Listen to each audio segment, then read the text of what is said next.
Welcome, everyone. It's Smiles here, and I want to say thank you for coming to a special premiere. I say special because today's content is a little adult rated. Not exactly something everyone will want to listen to.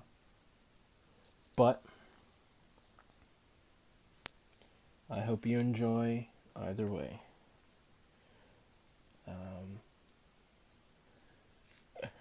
so, welcome to Gray by E.L. James. Monday, May 9th, 2011. I have 3 cars. They go fast across the floor, so fast. One is red, one is green, one is yellow. I like the green one. It's the best. Mommy likes them too. I like when Mommy plays with the cars and me. The red is her best. Today she sits on the couch staring at the wall. The green car flies into the rug. The red car follows, and then the yellow. Crash. But Mommy doesn't see. I do it again. Crash. But Mommy doesn't see.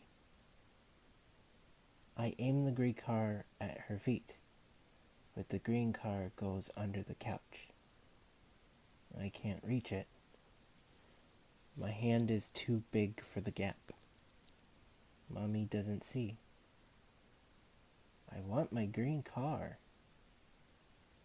But Mommy stays on the couch staring at the wall. Mommy, my car. She doesn't hear me. Mommy. I pull her hand and she lies back and closes her eyes. Not now, maggot. Not now, she says. My green car stays under the couch. It's always under the couch. I can see it, but I can't reach it. My green car is fuzzy, covered in gray fur and dirt. I want it back, but I can't reach it. I can never reach it. My green car is lost. Lost. And I can never play with it again. I open my eyes and my dream fades in the early morning light. What the hell was that about? I grasp at the fragments as they recede, but fail to catch any of them. Dismissing it like I do most mornings, I climb out of bed and find some newly laundered sweats in my walk-in closet. Outside, a leaden sky promises rain, and I'm not in the mood to be rained on during my run today. I head upstairs to my gym, switch on the TV for the morning business news, and step onto the treadmill. My thoughts stray to the day. I have nothing but meetings, though I see my personal trainer later for a workout at my office. Bastille is always a welcome challenge. Maybe I should call Elena. Yeah, maybe. We can do dinner later this week. I stop the treadmill, breathless, and head down to the shower to start another monotonous day. Tomorrow, I mutter, dismissing Claude Bastille as he stands at the threshold of my office. Golf this week, Gray. Bastille grins with easy arrogance, knowing that his victory on the golf course is assured. I scowl at him as he turns and leaves. His parting words rub salt into my wounds, because despite my heroic attempts during our workout today, My personal trainer has kicked my ass. Bastille is the one and only who can beat me. And now he wants another pound of flesh on the golf course. I detest golf. But so much business is done on the fairways. I have to endure his lessons there too. And though I hate to admit it, playing against Bastille does improve my game. As I stare out of the window at the Seattle skyline, the familiar Inouye seeps unwelcome into my consciousness. My mood is as flat and gray as the weather. My days are blending together with no distinction, and I need some kind of diversion. I've worked all weekend, and now, in the continued confines of my office, I'm restless. I shouldn't feel this way, not after several bouts with Bastille, but I do. I frown. The sobering truth is that the only thing to capture my interest recently has been my decision to send 2 freighters of cargo to Sudan. This reminds me, Roz is supposed to come back to me with numbers and logistics. What the hell is keeping her? I check my schedule and reach for the phone. Damn. I have to endure an interview with the persistent Miss Kavanagh of the WSU student newspaper.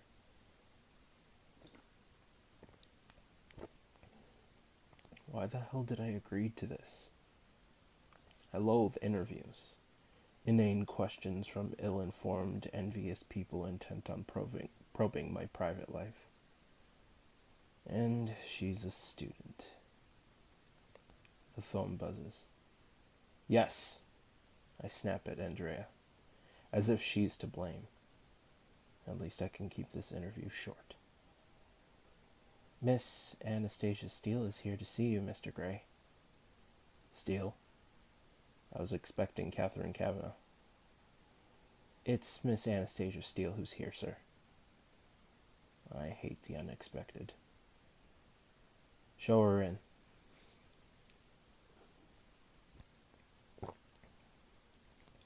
Well. Miss Kavanagh is unavailable. I know her father Eamon, the owner of Kavanagh Media. We've done business together and he seems like a shrewd operator and a rational human being. This interview is a favor to him. One that I mean to cash in on later when it suits me. And I have to admit I was vaguely curious about his daughter. Interested to see if the apple has fallen far from the tree. A commotion at the door brings me to my feet as a whirl of long chestnut hair, pale limbs, and brown boots dive headfirst into my office. Repressing my natural annoyance at such clumsiness, I hurry over to the girl who has landed on her hands and knees on the floor. Clasping slim shoulders, I help her to her feet. Clear, embarrassed eyes meet mine and halt me in my tracks. They are the most extraordinary color, powder blue and guileless, and for one awful moment, I think she can see right through me, and I'm left exposed. The thought is unnerving, so I dismiss it immediately. She has a small, sweet face that is blushing now, an innocent pale rose. I wonder briefly if all her skin is like that, flawless, and what it would look like, pink and warmed from the bite of a cane. Damn. I stop my wayward thoughts, alarmed at their direction. What the hell are you thinking, Gray? This girl is much too young.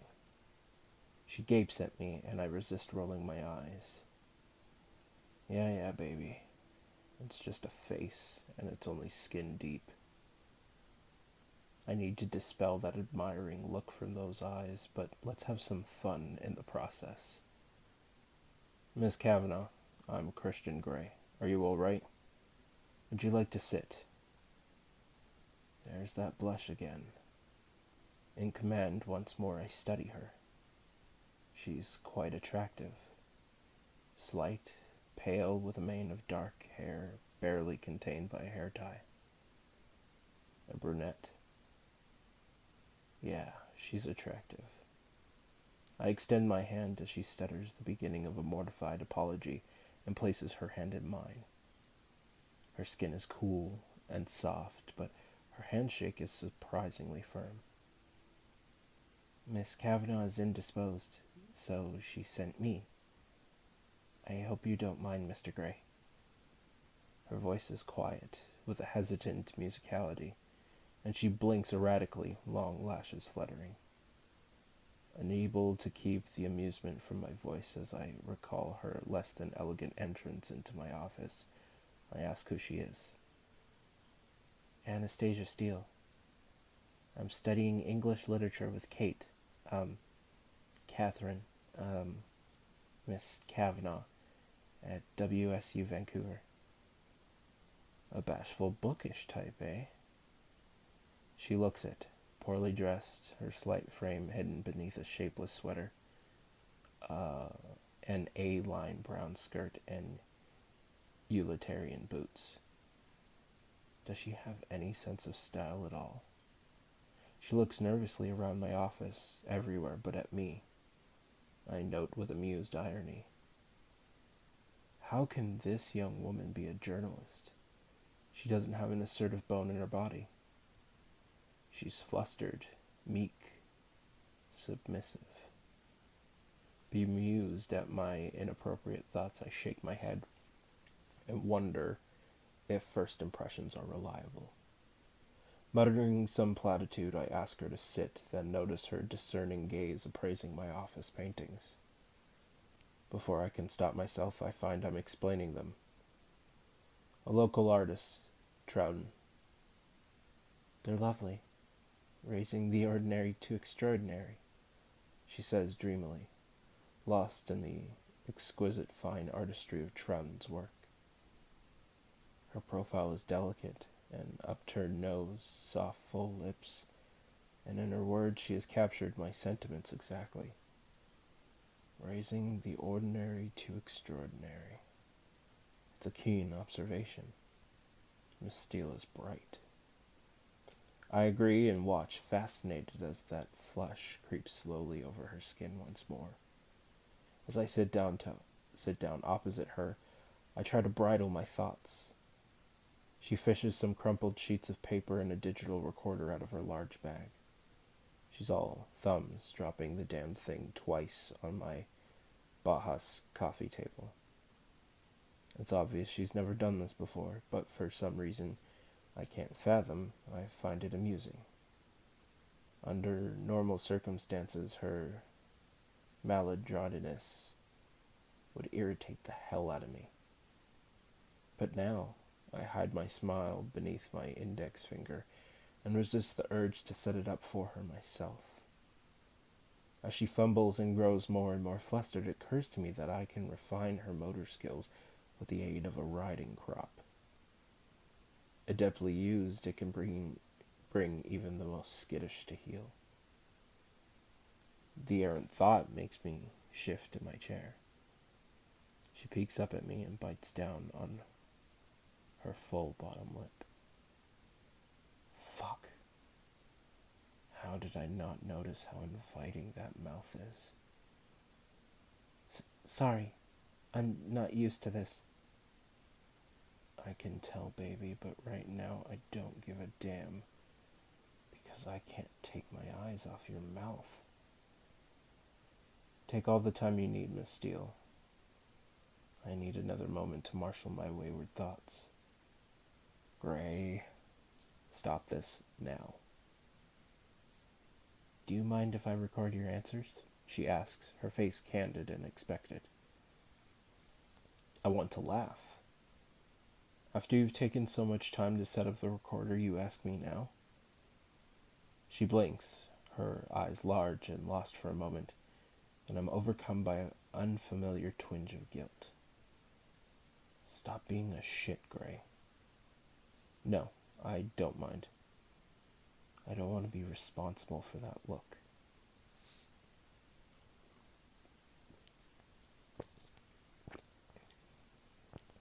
Did Miss Kavanaugh explain what the interview was for? Yes. To appear in the graduation issue of the student newspaper, as I shall be giving the commencement address at this year's graduation ceremony. Why the hell I've agreed to that, I don't know. Sam in PR tells me that WSU's Environmental Sciences Department needs the publicity in order to attract additional funding to match the grant I've given them. And Sam will go to any lengths for media exposure.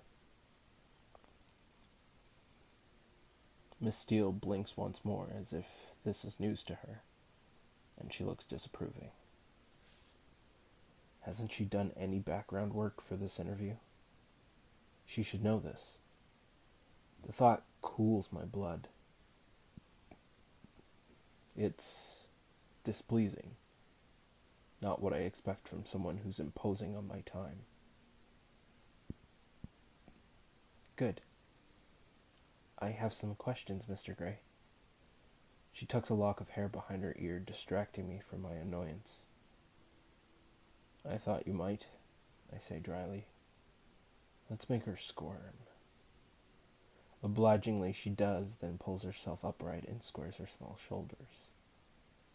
She means business. Leaning forward, she presses the start button on the recorder and frowns as she glances down at her crumpled notes. You're very young to have amassed such an empire. To what do you owe your success? Surely she can do better than this. What a dull question. Not one iota of originality. It's disappointing. I trot out my usual response about having exceptional people working for me. People I trust in so far as I trust anyone, and pay well. Blah, blah, blah. But Miss Steele, the simple fact is I'm brilliant at what I do.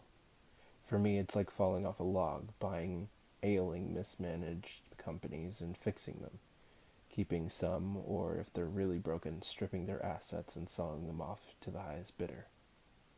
It's simply a question of knowing the difference between the two, and invariably it comes down to the people in charge.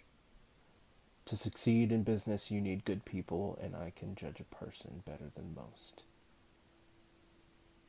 Maybe you're just lucky, she says quietly. Lucky?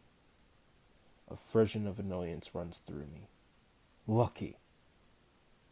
How dare she? She looks unassuming and quiet, but this question, no one has ever suggested that I was lucky. Hard work, bringing people up with me, keeping a close watch on them, and second-guessing them if I need to, and if they aren't up to the task, ditching them.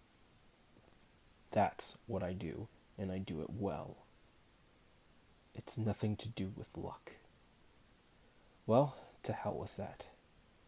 Flaunting my irritation, I quote the words of Andrew Carnegie, my favorite industrialist.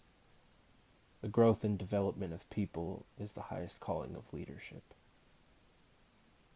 You sound like a control freak, she says, and she's perfectly serious. What the hell? Maybe she can see through me. Control is my middle name, sweetheart. I glare at her, hoping to intimidate her. Oh, I exercise control in all things, Miss Steele. And I'd like to exercise it over you, right here, right now. That attractive blush steals across her face, and she bites that lip again. I ramble on, trying to distract myself from her mouth. Besides, immense power is acquired by assuring yourself in your secret reveries that you were born to control things. Do you feel that you have immense power? She asks in a soft, soothing voice, but she arches a delicate brow with a look that conveys her censure. Is she deliberately trying to goad me? Is it her questions, her attitude, or the fact that I find her attractive that's pissing me off? My annoyance grows. I employ over 40,000 people. That gives me a certain sense of responsibility. Power, if you will. If I were to decide that I was no longer interested in the telecommunications business and sell, 20,000 people would struggle to make their mortgages after a month or so. Her mouth pops open at my response. That's more like it. Suck it up, baby. I feel my equilibrium returning. Don't you have a board to answer to? I own my company. I don't have to answer to a board. She should know this. And do you have any interests outside your work? She continues hastily, correctingly gauging my reaction. She knows I'm pissed. And for some inexplicable reason, this pleases me. I have varied interests, Miss Steele. Very varied. Images of her in assorted positions in my playroom flash through my mind. Shackled on the cross, spread-eagled on the four-poster, splayed over the whipping bench, and behold, there's that blush again. It's like a defense mechanism. But if you work so hard, what do you do to chill out? Chill out. Those words out of her smart mouth sound odd, but amusing. Besides, when do I get time to chill out? She has no idea what I do.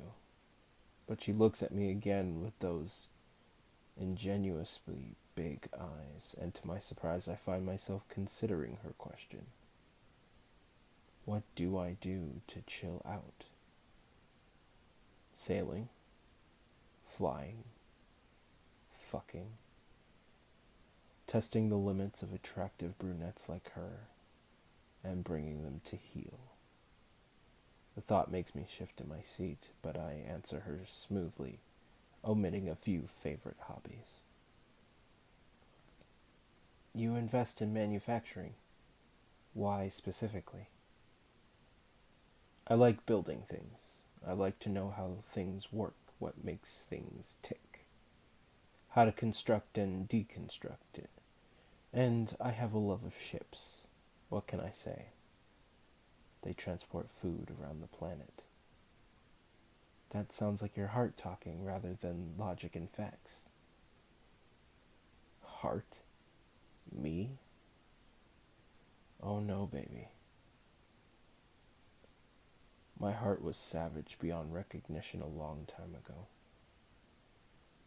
Possibly, though there are people who'd say I don't have a heart. Why would they say that? Because they know me well. I give her a wiry smile. In fact, no one knows me that well except maybe Elena. I wonder what she would make of little Miss Steele here. The girl is a mass of contradictions. Shy, awkward, obviously bright, and arousing as hell.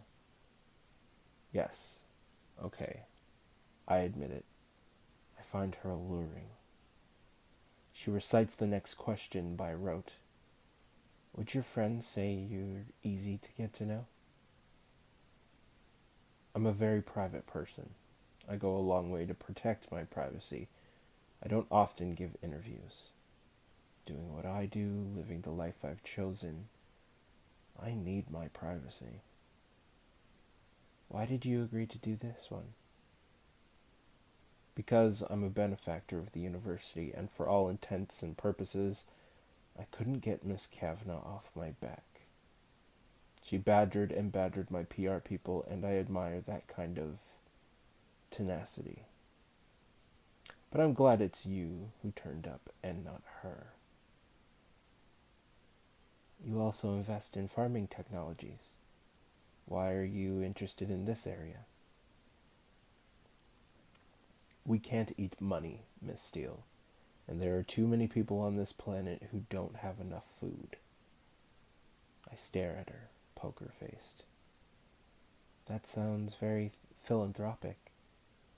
Is that something you feel passionately about? Feeding the world's poor? She regards me with a puzzled look, as if I'm a conundrum. But there's no way I want her seeing into my dark soul. This is not an area open to discussion. Move it along, Gray. It's shrewd business, I mutter, feigning boredom, and I imagine fucking that mouth to distract myself from all the thoughts of hunger. Yes, her mouth needs training, and I imagine her on her knees before me.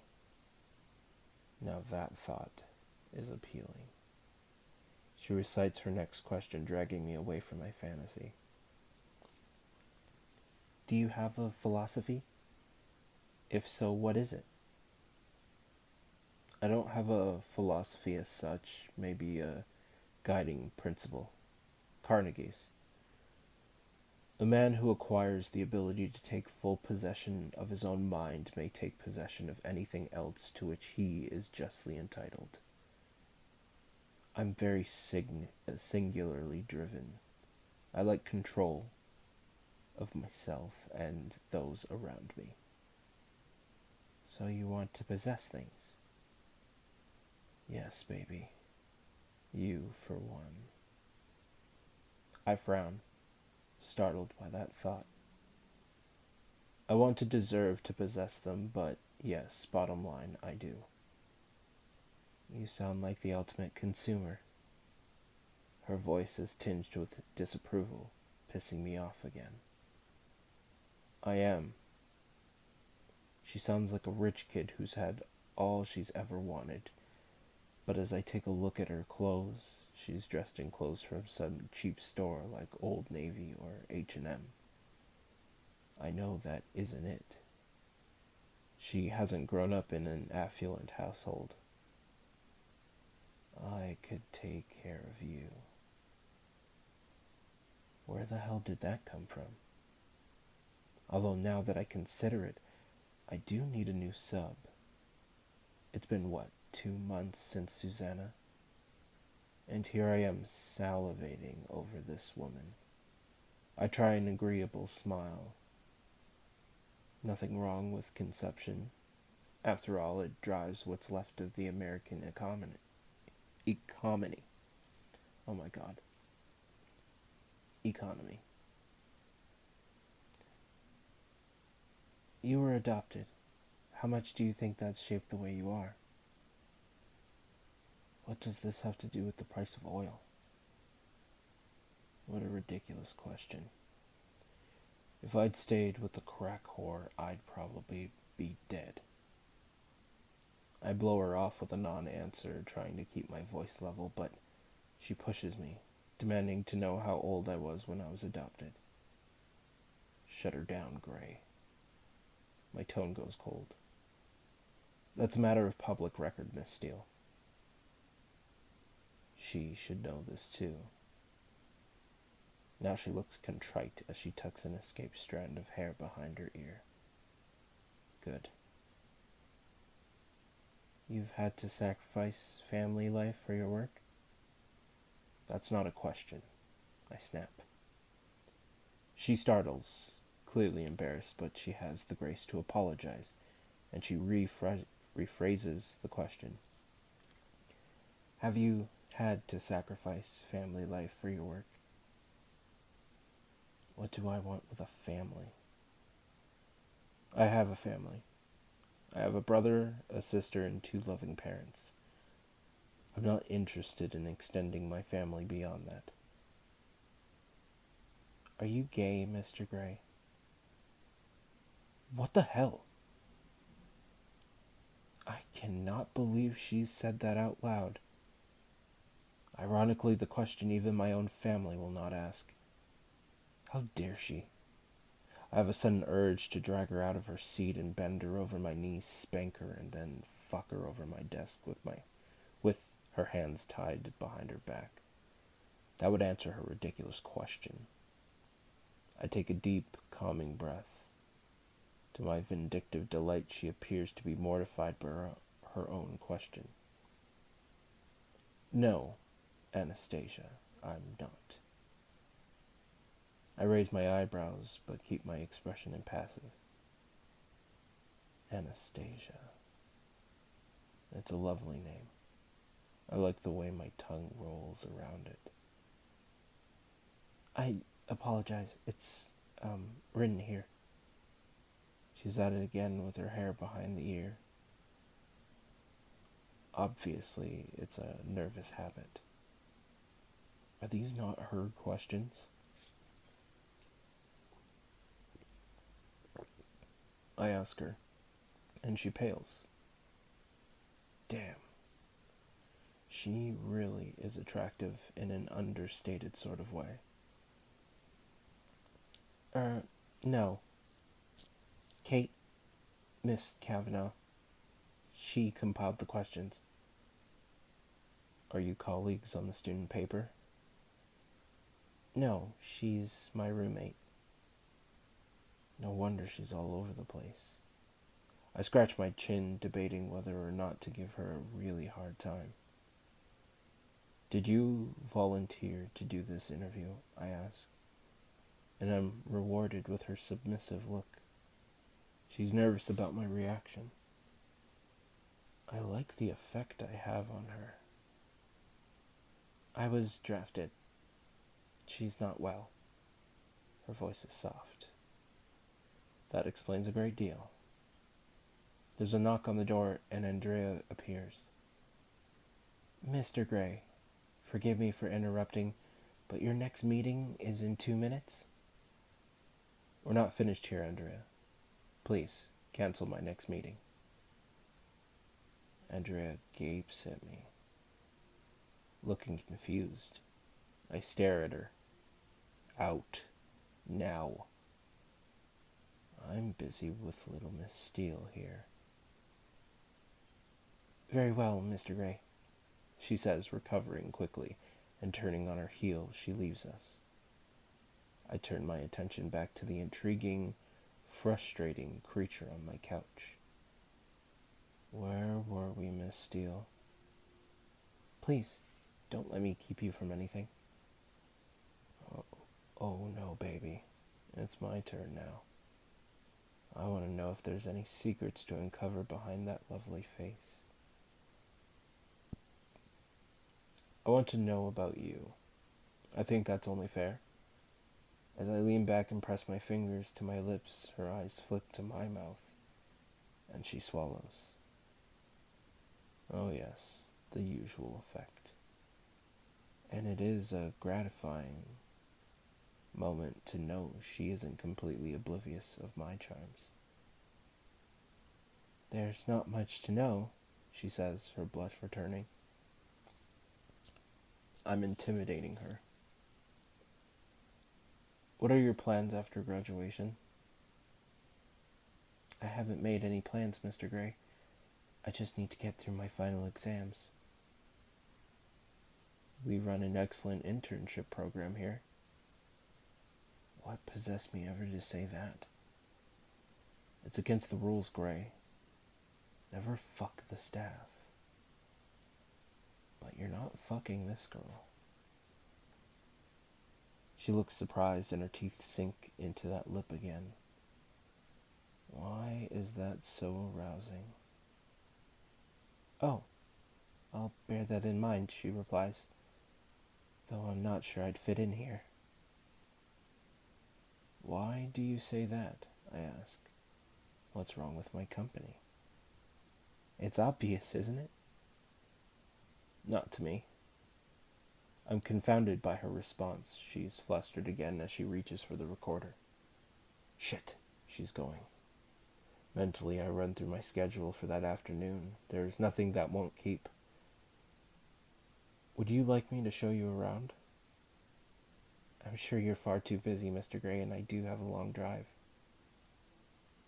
You're driving back to Vancouver. I glance out the window. It's one hell of a drive, and it's raining. She shouldn't be driving in this weather, but I can't forbid her. The thought irritates me. Well, you'd better drive carefully. My voice is sterner than I intend. She fumbles for the recorder. She wants out of my office, and to my surprise, I don't want her to go.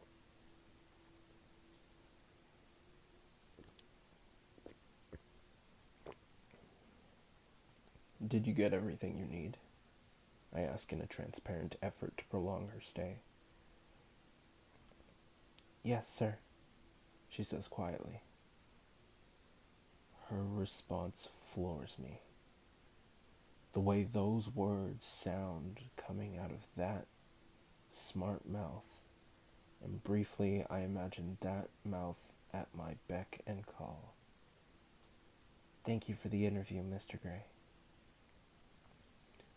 The pleasure's been all mine, I respond, truthfully, because I haven't been this fascinated by anyone in a while. The thought is unsettling. She stands and I extend my hand, eager to touch her. Until we meet again, Miss Steele. My voice is low, and as she places her hand in mine, yes, I want to flog and fuck this girl in my playroom. Have her bound and wanting, needing me, trusting me. I swallow. It ain't going to happen, Gray. Mr. Gray? She nods and withdraws her hand quickly. Too quickly. I can't let her go like this. It's obvious she's desperate to leave. It's irritating, but inspiration hits me as I open my office door. Just ensuring you make it through the door, I quip. Her lips form a hard line. That's very considerate, Mr. Gray, she snaps. Miss Steele bites back. I grin behind her as she exits and follow her out. Both Andrea and Olivia look up in shock. Yeah, I'm just seeing the girl out. Did you have a coat? I ask. A jacket. I give Olivia a pointed look and she immediately leaps up to retrieve a navy jacket, passing it to me with her usual simpering expression. Christ, Olivia's annoying. Mooning over me all the time. The jacket is worn and cheap. Miss Anastasia Steele should be better dressed. I hold it up for her, and as I pull it over her slim shoulders, I touch the skin at the base of her neck. She stills at the contact and pales. Yes, she is affected by me. The knowledge is immensely pleasing. Strolling over to the elevator, I press the call button while she stands fidgeting behind me. Oh, I could stop your fidgeting, baby. The door opens and she scurries in. Then she turns to face me. She's more than attractive. I would go as far as to say she's beautiful. Anastasia, I say in goodbye. Christian, she says, her voice soft, and the elevator door closes, leaving my name hanging in the air between us, sounding odd and unfamiliar, but sexy as hell. I need to know more about this girl. Andrea, I bark as I return to my office. Get me Welch on the line now. As I sit at my desk and wait for the call, I look up at the painting on the wall of my office, and Miss Steele's words drift back to me. Raising the ordinary to extraordinary. She could so easily have been describing herself. My phone buzzes. I have Mr. Welch on the line for you. Put him through. Yes, sir. Welch, I need a background check. And that is the end of Chapter 1. Thank you for joining me for the special production. Production? Maybe project. Yeah, I'll say project. Anyway, thank you for listening. Hope you enjoy it. Um, Definitely please like, subscribe, hit that notification bell so you can know when I'm uploading chapters for you guys. And I did mention share, right? Share, friends, family, everybody. Yeah. And until next time, I'll catch you later.